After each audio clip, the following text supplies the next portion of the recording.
Panibagong araw, panibagong buhay, mga ka-farmers, kaguro, ka-inhinyero at lahat ng tao sa mundo.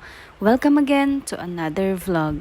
For today's video, samahan niyo ako sa isang simple pero makabuluhang araw dito sa bukid. As a teacher during weekdays, marami talagang responsibility sa school. Pero kapag weekend, ibang mundo naman ang bumubuhay sa akin. Pwede akong maging farmer, pwede rin akong maging gardener, and also a dreamer.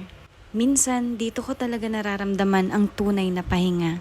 Hindi man madali ang buhay dito, pero sobrang fulfilling. Tahimik, simple, pero puno ng aral. Kaya tara, samahan niyo ako sa linis serya natin ngayon. Ngayong araw, maglilinis muna tayo ng ating taniman. Marami na kasing damo at tuyong dahon na kailangan ng alisin para makahinga at mas lalong lumago ang ating mga halaman. Alam nyo, habang naglilinis ako dito, may na-realize ako. Growth requires letting go of what no longer helps you grow. Parang sa buhay natin, minsan kailangan nating alisin ang mga negativity, yung pagod, at yung mga bagay na humahadlang para umunlad tayo. Kagaya nitong mga damo sa taniman, kapag pinabayaan, unti-unti nitong inaagaw ang sustansya na para sana sa mga halaman.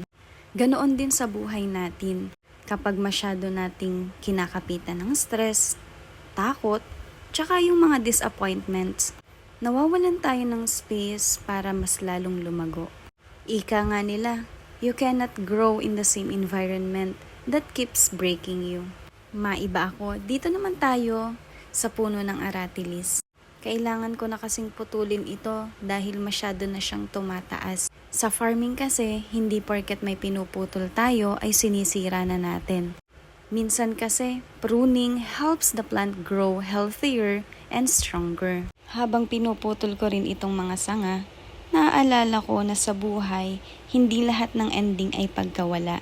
Minsan, way lang ito sa atin ni God para ihanda tayo sa mas magandang version ng ating mga sarili. Kaya kung dumadaan ka man sa season ng pagbabago, huwag kang matatakot. Baka hindi ka nawawala. Baka pinuprun ka lang para mas mamunga pa. After kong maglinis ay mamimitas naman tayo ng bunga ng kamyas. Ang daming bunga ngayon ng ating mga kamyas, kaya papatuyuin natin para hindi ito masayang.